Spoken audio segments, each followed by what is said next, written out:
اور یہ سب اللہ کے لیے کیا جائے۔ البتہ دوستو، دلوں کے بھید تو اللہ ہی جانتا ہے کہ کوئی بھی اپنی نیت میں کتنا صاف ہے، لیکن یہ بات یاد رکھنے کی ہے کہ اعمال کا دار و مدار نیتوں پر ہے۔ یہ بات تو آپ بھی مانیں گے کہ آج کل صرف اور صرف خود پرستی کا دور ہے اور کسی کو کسی دوسرے کی فکر نہیں۔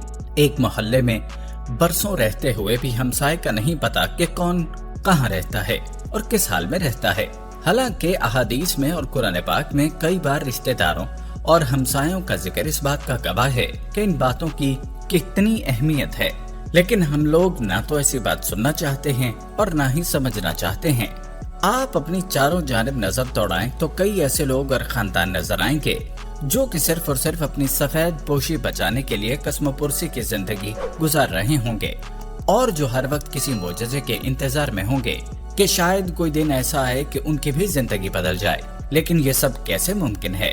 یہ تبھی ممکن ہے جب ہم لوگوں میں سے ہر کوئی اس بات کو اہمیت دے کہ اللہ کے حقوق تو ہیں ہی، مگر حقوق العباد کی اہمیت بھی بہت زیادہ ہے۔ اللہ فرماتا ہے کہ حقوق اللہ تو میں معاف کر سکتا ہوں، لیکن حقوق العباد کی معافی میں اس وقت تک نہیں دے سکتا جب تک وہ شخص معافی نہ دے جس کا حق غضب ہوا ہو۔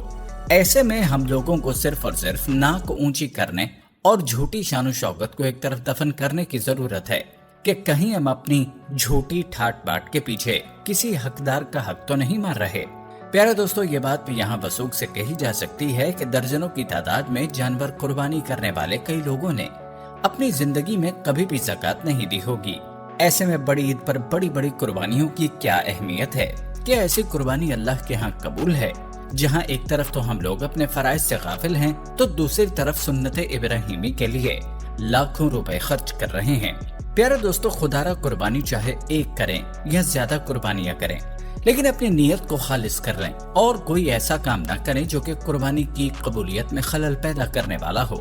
آپ کا مال بھی خرچ ہو جائے اور قربانی بھی قبول نہ ہو تو کتنے افسوس کی بات ہے۔ غریبوں کا خیال رکھیں اور اپنے ارد گرد کے لوگوں کا خیال رکھیں۔ قربانی کے احکام اور مسائل کو اچھی طرح سمجھ کر قربانی کریں۔ ہمارے چینل پر آپ کو قربانی کے مسائل اور احکام کے حوالے سے مزید ویڈیوز مل جائیں گی، وہ بھی ضرور ملاحظہ کریں۔ دوستو، قربانی کی قبولیت کے لیے حضرت علی رضی اللہ تعالیٰ عنہ کا فرمان کیا ہے، یہ بھی آپ کو بتائیں گے، لیکن پہلے یہ دیکھنے کی کوشش کرتے ہیں کہ پیارے آقا صلی اللہ علیہ وسلم کے قربانی کے حوالے سے کیا معمولات ہوا کرتے تھے اور آپ صلی اللہ علیہ وسلم کی اس حوالے سے کیا تعلیمات ہیں۔ پیارے دوستو، آپ ہمیشہ اس بات کا شدت سے اہتمام فرماتے تھے کہ آپ کی کسی بات یا کسی طرز عمل سے لوگوں کو تکلیف نہ پہنچے۔ آپ کا ارشاد ہے، سچا مسلمان وہ ہے جس کی زبان اور ہاتھ سے اس کے مسلمان بھائی محفوظ رہیں، بروایت بخاری شریف۔ دوستو، اسلام کی ساری معاشرتی تعلیمات اسی بنیادی اصول کے گرد گھومتی رہتی ہیں کہ ہر مسلمان اپنے ہر قول و فعل میں اس بات کی احتیاط رکھے کہ اس کی نقل و حرکت یا کسی انداز یا عمل سے کسی دوسرے کو کسی بھی قسم کی جسمانی، ذہنی، نفسیاتی یا مالی تکلیف نہ پہنچے۔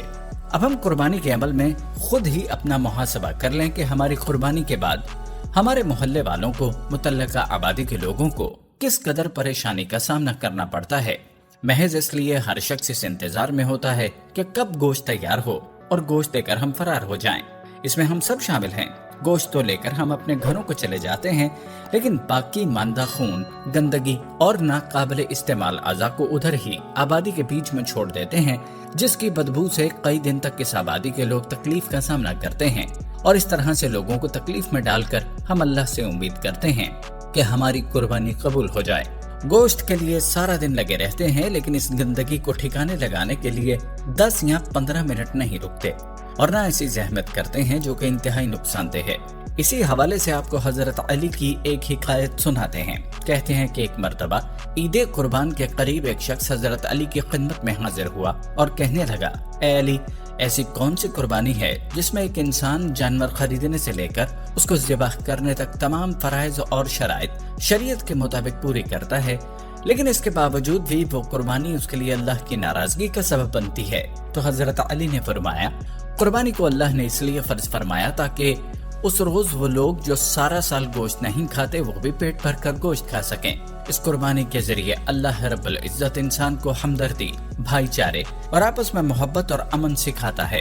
اور اللہ، یاد رکھنا، ایسی قربانی کو قبول نہیں فرماتا جو انسان کرنے کے بعد اپنے محلے اور معاشرے کو گندا کرتے ہیں۔ ایسا نہ ہو کہ تم گوشت تو احترام سے سنبھال لو اور باقی ماندہ خون اور گندگی کو گلیوں میں پھینک دو، جس سے وہاں کا ماحول آلودہ ہو اور وہاں کے لوگوں کو اس کی وجہ سے تکلیف کا سامنا کرنا پڑے اور بیماریوں کے پھیلنے کا سبب بنے۔ اس لیے گوشت کو تقسیم کرنے کے ساتھ یہ بھی ضروری ہے کہ جانور کی گندگی اور خون آبادی سے دور پھینکا جائے تاکہ قربانی کرنے والا مسلمانوں کی تکلیف کا سبب نہ بن جائے اور اللہ کے ہاں اس کی قربانی قبول ہو جائے۔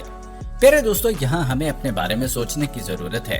تھوڑا غور کریں کہ آیا ہم لوگ ان باتوں کا خیال رکھتے ہیں جن کا ذکر حضرت علی رضی اللہ تعالیٰ عنہ کی مذکورہ حکایت میں ہوا؟ اپنے ارد گرد اپنے معاشرے میں ایک نظر دوڑائیں اور ہمیں کمنٹ میں بتائیں کہ کیا ہم لوگ ایسا کرتے ہیں۔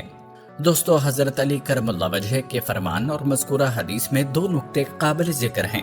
اول تو اس حدیث میں ہاتھ اور زبان کا بطور خاص ذکر کیا گیا ہے، لیکن اس کا مطلب یہ نہیں کہ ہاتھ اور زبان کے سوا کسی اور ذریعے سے تکلیف پہنچانا جائز ہے۔ ظاہر ہے اصل مقصد ہر قسم کی تکلیف پہنچانے سے روکنا ہے، لیکن چونکہ زیادہ تر تکلیفیں ہاتھ اور زبان سے پہنچتی ہیں، اس لیے ان کا بطور خاص ذکر کر دیا گیا ہے۔ دوسری بات یہ ہے کہ حدیث کے یہ الفاظ ہیں، زبان اور ہاتھ سے دوسرے مسلمان محفوظ رہیں۔ اس کا مطلب یہ بھی نہیں کہ کسی غیر مسلم کو تکلیف پہنچانا جائز ہے، چونکہ بات ایک اسلامی معاشرے کی ہو رہی ہے جس میں زیادہ تر واسطہ مسلمان سے ہی پڑتا ہے، اس لیے مسلمان کا بطور خاص ذکر ہے۔ ورنہ قرآن و حدیث کے دوسرے ارشادات کی روشنی میں یہ اصول تمام فقہا کے نزدیک مسلم ہے کہ جو غیر مسلم افراد کسی ملک میں امن کے ساتھ قانون کے مطابق رہتے ہوں، بیشتر معاشرتی احکام میں ان کو بھی وہی حقوق حاصل ہوتے ہیں جو ملک کے مسلمان باشندوں کو حاصل ہیں۔ جس طرح کسی مسلمان کو تکلیف پہنچانا حرام ہے، اسی طرح مسلمان ملک کے کسی غیر مسلم باشندے کو بھی ناحق تکلیف دینا حرام ہے۔ پیارے دوستو، ان نقاط کا دوران قربانی بھی اطلاع ضروری ہے تاکہ ہماری قربانی قبول ہو۔ ایسا نہ ہو کہ ایک طرف تو ہم قربانی کی سنت یا واجب ادا کر رہے ہیں اور دوسری جانب حرام اور ناجائز کا بھی ارتکاب کر رہے ہوں۔ یہاں آپ کو نبی کریم کا ایک اور مختصر واقعہ سناتے ہیں تاکہ یہ واضح ہو سکے کہ مسلمان کو تکلیف دینا کس قدر مکروہ اور ناپسندیدہ عمل ہے، اور آپ صلی اللہ علیہ وسلم کے دل میں دوسروں کو تکلیف سے بچانے کی کس قدر اہمیت تھی۔ اس کا اندازہ اس بات سے لگائیے کہ آپ صلی اللہ علیہ وسلم ایک مرتبہ جمعے کا خطبہ دے رہے تھے۔ اتنے میں آپ نے دیکھا کہ ایک صاحب اگلی صفوں تک پہنچنے کے لیے لوگوں کی گردنیں پھلانگتے ہوئے آگے بڑھ رہے ہیں۔ آپ صلی اللہ علیہ وسلم نے یہ منظر دیکھ کر خطبہ روک دیا اور ان صاحب سے خطاب کرتے ہوئے فرمایا، بیٹھ جاؤ، تم نے لوگوں کو اذیت پہنچائی ہے۔ دوستو، یاد رہے کہ آپ صلی اللہ علیہ وسلم نے خود ہی پہلی صف میں نماز پڑھنے کی فضیلت بیان فرمائی، بلکہ یہاں تک فرمایا کہ اگر لوگوں کو معلوم ہو جائے کہ پہلی صف میں کتنا اجر و ثواب ہے تو وہ گھٹنوں کے بل آنے سے بھی گریز نہ کریں، لیکن یہ ساری فضیلت اسی وقت تک ہے جب تک پہلی صف میں پہنچنے کے لیے کسی دوسرے کو تکلیف نہ دینی پڑے۔ لیکن اگر اس سے دوسروں کو تکلیف پہنچنے لگے تو یہ اصول سامنے رکھنا ضروری ہے کہ پہلی صف تک پہنچنا مستحب ہے اور دوسروں کو تکلیف سے بچانا واجب، لہٰذا ایک مستحب کی خاطر واجب کو چھوڑا یا توڑا نہیں جا سکتا۔ اللہ پاک سے دعا ہے کہ اللہ پاک ہمیں اپنی نیتوں کو خالص کرنے اور اسلامی تعلیمات پر عمل پیرا ہونے کی توفیق عطا فرمائے، آمین۔ آئیے ایک بار مل کر آقائے دو جہاں حضرت محمد مصطفیٰ صلی اللہ علیہ وسلم کی بارگاہ رسالت میں ادب، محبت اور عقیدت کے ساتھ ہدیہ درود پیش کرتے ہیں۔